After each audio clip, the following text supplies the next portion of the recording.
included TCS, Infosys, HCL Technologies, Tech Mahindra and Wipro, while Bajaj Finance, ICICI Bank and Nestle India gained in today's trade. The IT sector dropped over 3% and other sectors like auto, pharma, oil and gas also declined. Reliance Power shares hit their 5% upper circuit on 18th of September, which is today, after the company said that it has settled its entire 3,872 crore rupees obligation as a guarantor for Vidarbha Industries Power. Samir Kumar, an Amazon veteran since 1999, has been made the country manager for the e-commerce major, said in a note today. This is an additional responsibility for Kumar, who will be continuing to lead Amazon's consumer business in the Middle East, South Africa, as well as Turkey. Union Cabinet today approved One Nation, One Election agenda, one which proposes simultaneous Lok Sabha as well as assembly elections with urban body and panchayat polls to be held within 100 days. The report was made by a panel led by ex-President Ramnath Kovind. The government slashed windfall tax on domestically produced crude oil to nil per ton with effect from 18th of September. The tax is levied in the form of special additional excise duty and is notified fortnightly based on average oil prices in 2 weeks.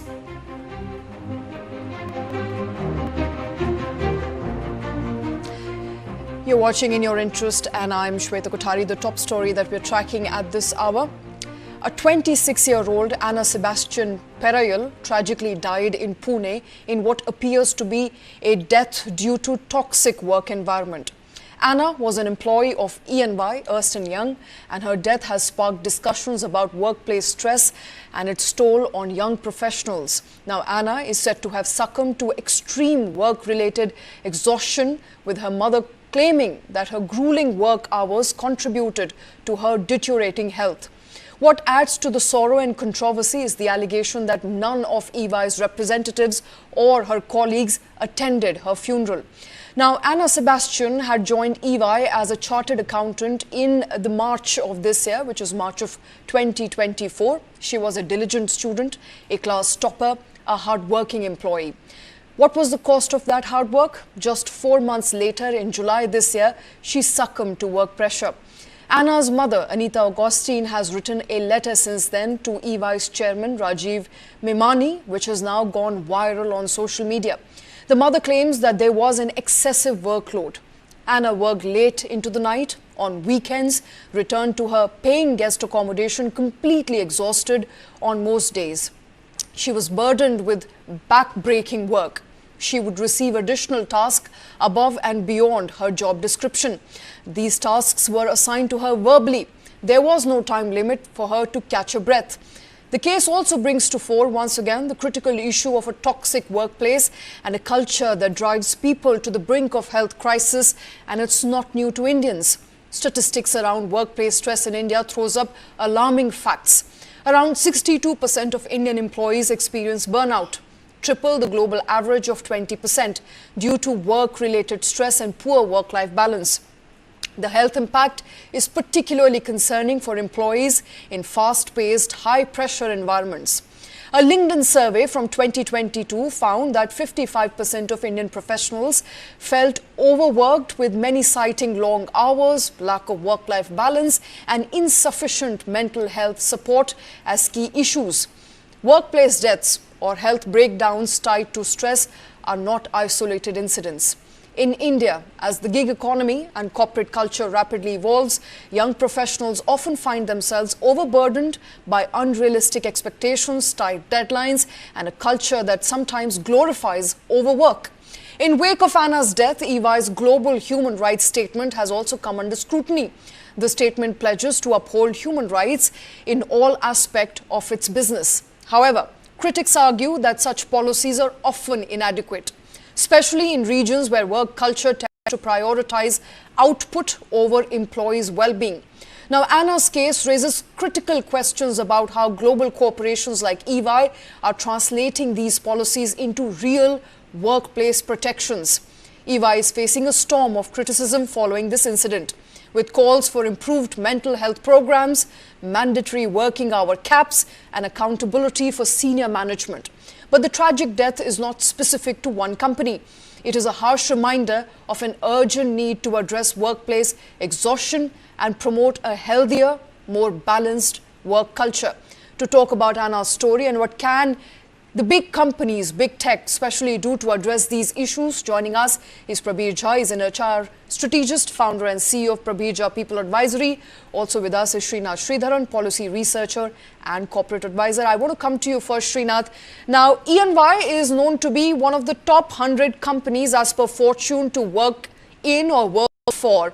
However, Anna's case here, as highlighted by her mother without any statement from EY till now, states otherwise. Srinath, what is the use of such, such measures, or rather such statements which come from various agencies which rate workplaces if one were to not implement those policies on ground?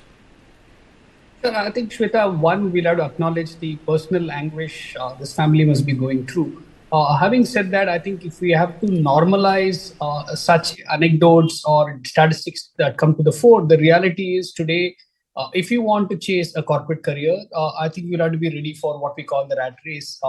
So whether it is time pressures, whether it is ability to travel at whims and fancies of the clients, if you're in consulting business, are the norm. The reality is that. But if I were to balance understanding the Gen Z specifically, I think you will also hear the other narrative that a lot of them quit, saying that, hey, I have mental health wellness issue and I want to fix it. I want to work only on hybrid.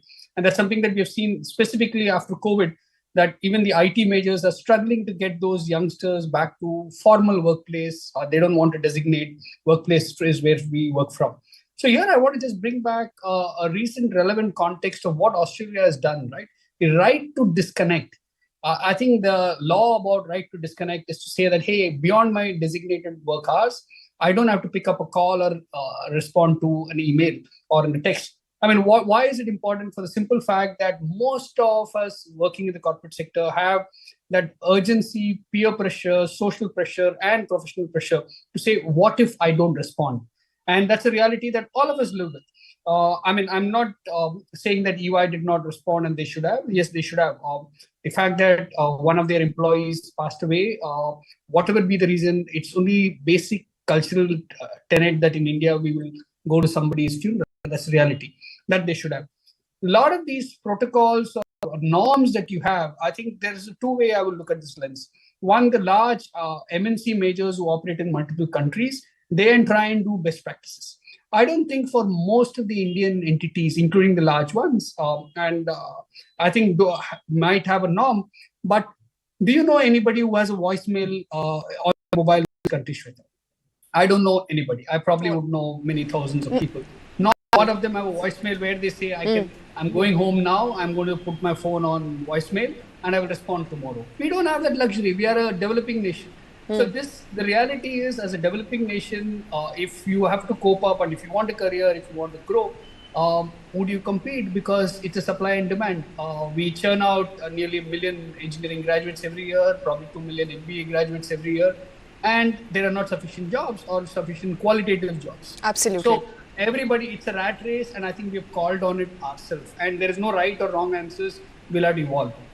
Absolutely. And Prabir, let me quickly ask you, have we evolved at all? You know, come to think of it, Anna's case is just one of those cases where a mother who's anguished by the death of her daughter has penned a letter in as many words, calling out a workplace which is toxic, which doesn't allow for a work-life balance. But it's also a reality for Indians. I quoted many surveys here, especially the LinkedIn survey of 2022 that points out about 60% of Indians are experiencing burnout. Have things changed at all? Now, this is not new. We also know of latest examples of where workers at a Samsung factory are protesting, where SEBI's employees are talking about toxic workplace. So is it a problem specific to young people unable to bear stress, or is it a cultural problem that India needs to solve?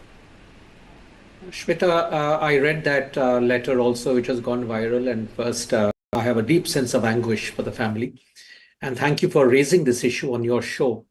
I'll be very brutal and candid. While One can argue statistically your death here counts for nothing when there are millions of people employed and so on and so forth. I mean, apart from the heartlessness of it, I think it brushes under the carpet a very, very strong and growing menace.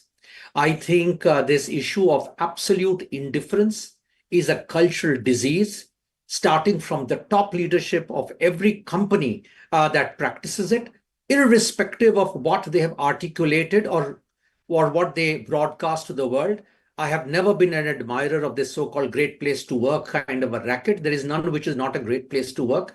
Most of them are afflicted with stress, with psychological lack of safety. And most importantly, it is very poor role modeling. I think the reason companies behave like this, I personally believe the ownership is of the top management first.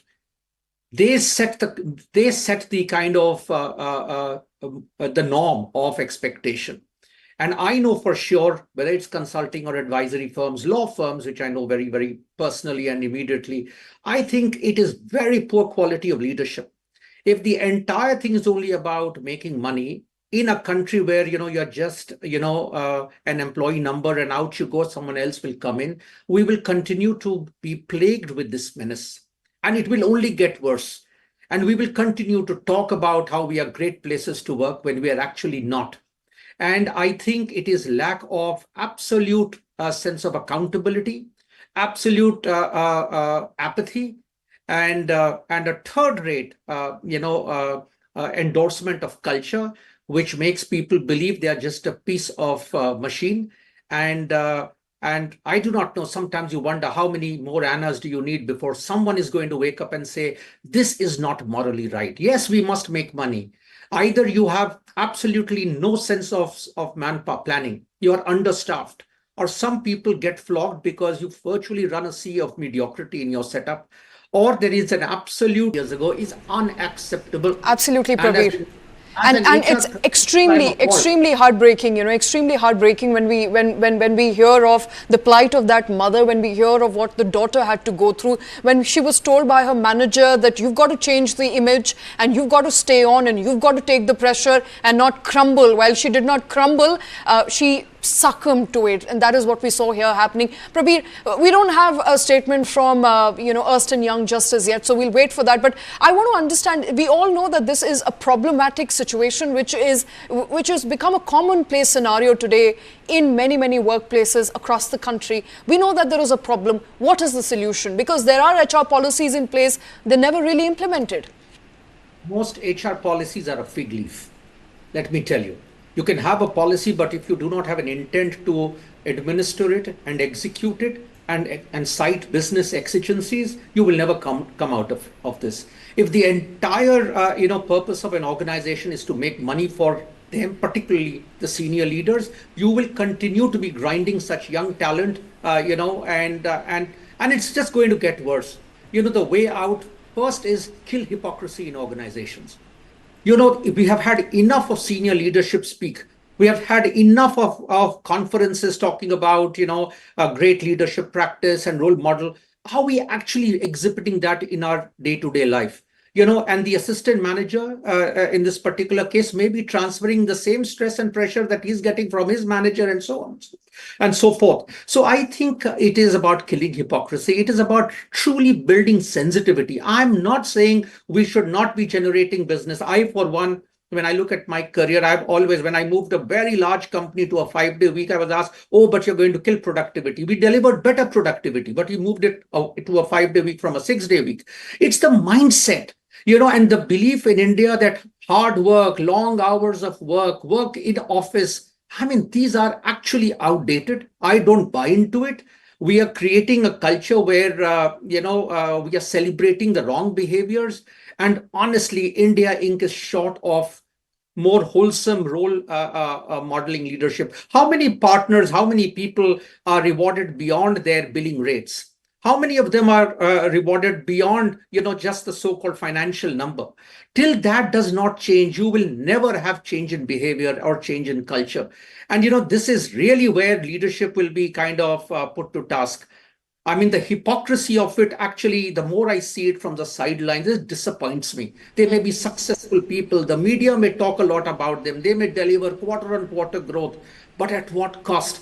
Are human lives not an important index of what leadership is about? Until that sensitivity is role model, coaching, you don't coach your leaders, when they are, they become partners, and they've kind of got there only by virtue of long hours Right. and milking. It's all Absolutely. Absolutely, Prabir. I mean, we can go on about this, but it's a very sensitive, critical issue here. And Srinath, I think before I let you go, it's also a conversation that one needs to have. Are we promoting a culture of overwork? We often talk about the likes of Narayan Murthy, and we talk about 70-hour work week and what it takes to excel. Well, what it takes to excel sometimes is also a cost to a human life. There is an image problem I see here, especially with respect to Indians, where we want to prove a point, where we want to be the best out there, and whichever global consultancy firms that actually goes and hires Indians, they hope that Indians will do more, give better output. Do you think it's time now that we shrug off that image of people who are overworked and underpaid? See, theoretically, yes. The answer is theoretically yes. But I think it's a mindset and cultural shift that we need to do. I mean, just as a divergence to what Prabir said, it's not only the corporate India. You look at the way startups happen. I mean, I think the lens of age has no bearing on this. I know young leaders at the age of 30 who drive their people to this kind of frenzy, as well as very, very senior leaders in the late 50s and early 60s who work long hours and expect their teams to work long hours, irrespective of day or night, doesn't matter. So I think it's also about the individual trait. And that is what also surprises me, because one of the leading traits of generation Gen Z is this, that they don't take these, what they would call this is don't give me any shit, or this is BS, and they're going to walk away. And that is why we are also seeing a lot of unforced attrition, where they're saying, I don't want to tolerate this nonsense in more way. And I think there is a message riding on the wall. I think the Indian leaders, especially considering that the bulk of large GDP growth comes from Indian family businesses. If you look at Shweta, the top 500 Nifty companies, 360 plus, are actually family owned. And most of their cultures, they work long hours. They expect people to work long hours. Loyalty is rewarded.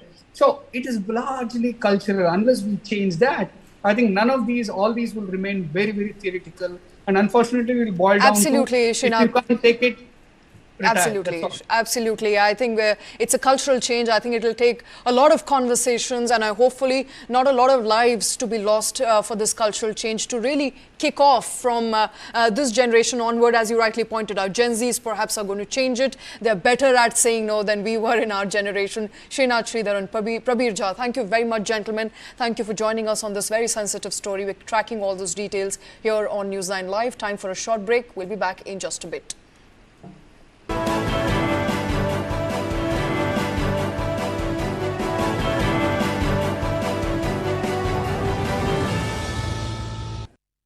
Hey, careful, huh? My daddy got it from abroad.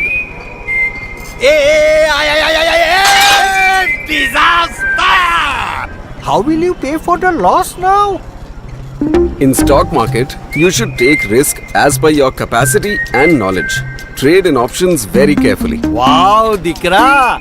Absolutely perfect. Take risk with full understanding. Soch kar, samajh kar, invest kar. Have not quite lived up to their pre-tournament billing, delivering a series of less than convincing performances. With 2 draws and a solitary win, your son will be Messi.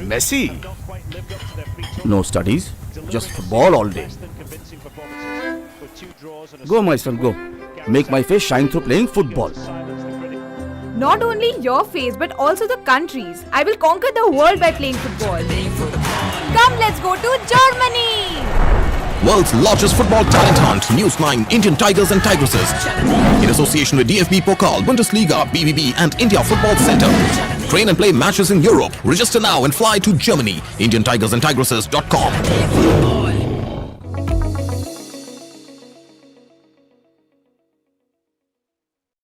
For the very first time in our investigation, we unmasked the killer of Ravindra Matre. In 5G, we have to stand with the world, and in 6G, we have to lead the world. Winning a Grammy was an absolutely surreal experience.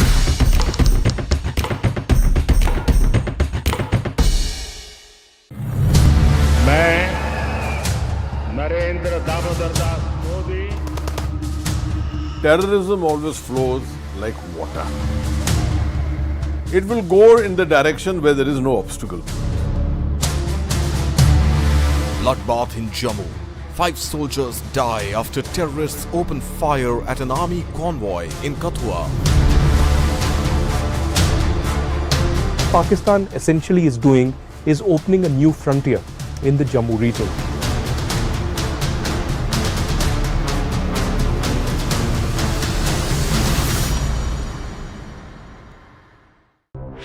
This and more. Streaming on News 9 Plus. News is now content. Subscribe and get free vouchers.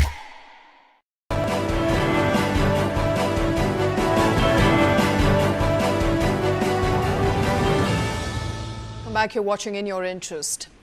Thousands of Hezbollah members were injured when pagers used for communication exploded simultaneously across Beirut and South Lebanon on Tuesday. At least 12 people were killed, 2,750 people were wounded, according to security services and the Lebanese health minister.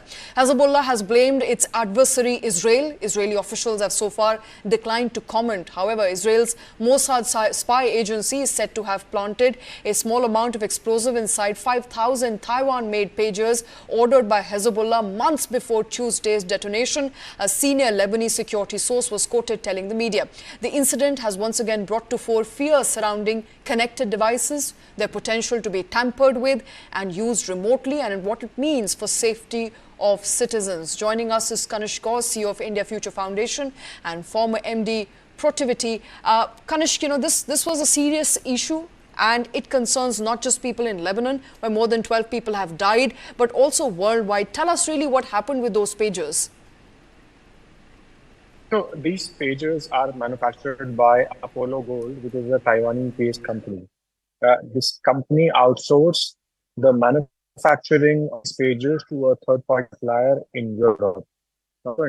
In this particular case, the factory that was manufacturing these pagers, the batteries were pre-loaded with PETN, which is an explosive, military-grade explosive, and that was linked along with the lithium batteries. And more than 5,000 such devices were then transported to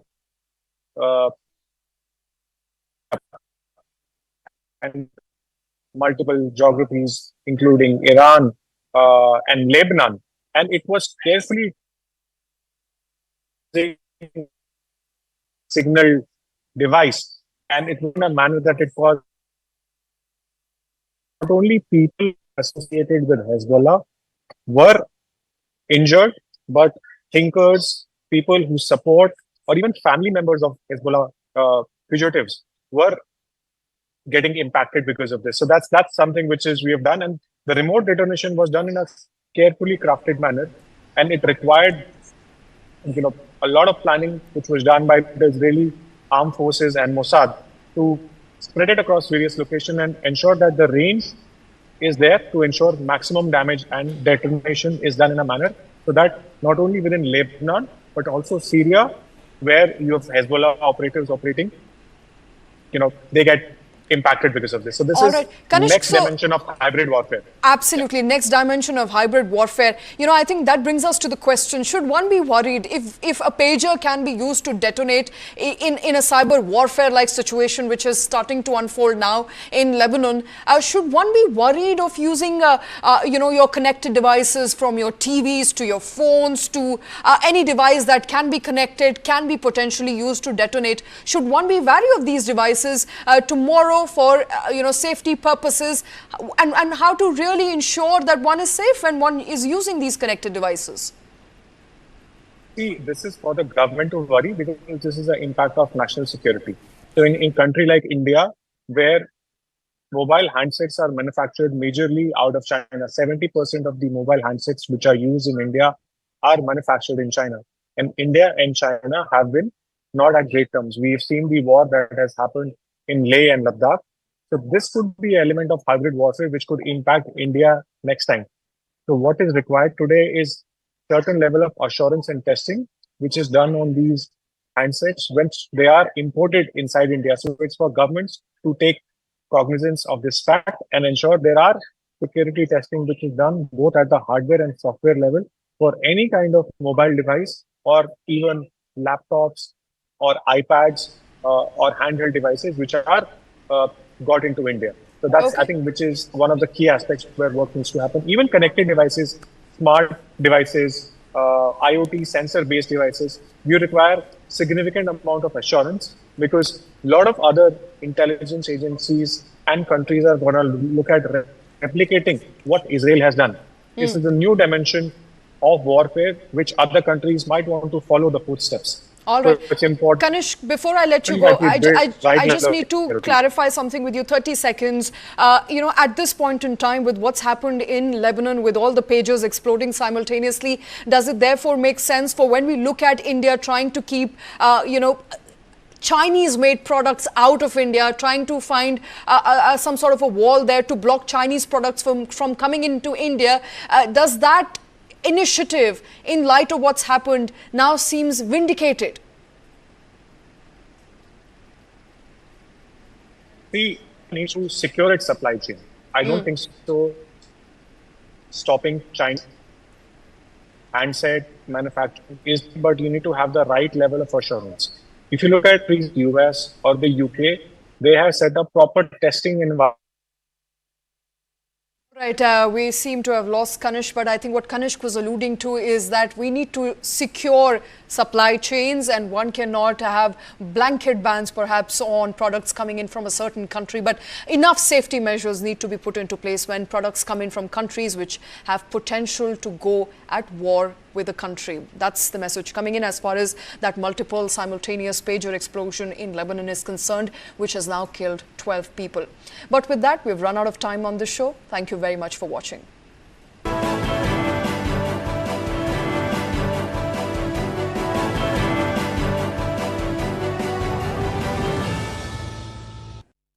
Hey, careful, huh? My daddy got it from abroad. Hey, disaster! How will you pay for the loss now? In stock market, you should take risk as per your capacity and knowledge. Trade in options very carefully. Wow! Give it to me, pass. We'll put new glasses in the windows and they keep breaking it. This is the fourth time you are playing football throughout the day. Will you win the world by playing football? Yes, uncle. I will now conquer the world by playing football. Let's go to Germany. World's largest football talent hunt. News 9 Indian Tigers and Tigresses. In association with DFB Pokal, Bundesliga, BVB and India Football Center. Train and play matches in Europe. Register now and fly to Germany. IndianTigersandTigresses.com.